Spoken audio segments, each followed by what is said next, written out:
Chapter 20. Absolutely crackers. It wasn't until dawn that Soot spotted a figure way off in the distance approaching the house on a motorcycle. Snow was still falling from the pale sky, though a little lighter than before.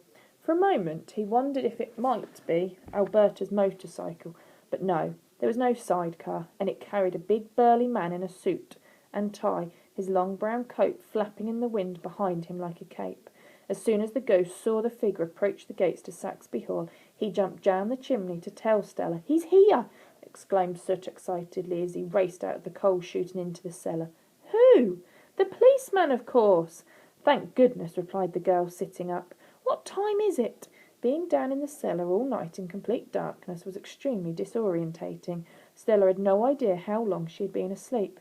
"It's dawn. Still very early, my lady." "Then there's no time to lose. Aunt Alberta is an early riser. We need to get to the front door before the detective rings the bell." "Then follow me, my lady," replied Soot, and together they scrambled up the chute. The girl's heart was racing as she darted out of the kitchen and down the corridor towards the front door.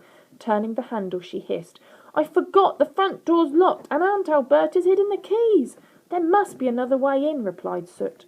Through the door they could both hear the motorcycle's engine being turned off and the sound of footsteps trudging through the snow.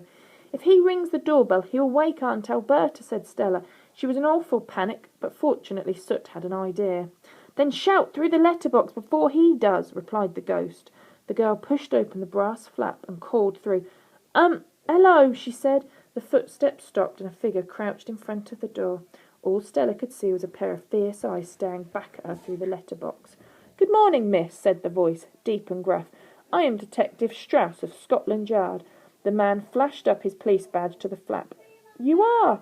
"Lady Stella Saxby," replied the girl. "Ah, yes. My colleague on the telephone told me. I must say you don't look like a lady," he scoffed. "More like some kind of urchin." "I am so sorry I haven't been able to wash and change. I've been locked in the coal cellar." "Have you indeed?" His tone was suddenly suspicious. Yes, I was. I'm not lying," replied the girl, though instantly she regretted saying that, as it somehow made it sound like really she was lying. "Thank you so much for coming. I can't tell you how pleased I am that you were here. But now you are here, I don't quite know where to start." Her mind was racing, and the words were tumbling out. "You see, I woke up from a coma, and my Aunt Alberta told me—" The detective coughed theatrically. Do you think it might be better if I take a statement from you face to face, miss?" Oh, yes, of course, Detective Strauss, but—" "Yes?" The man was sounding rather wary of all this now.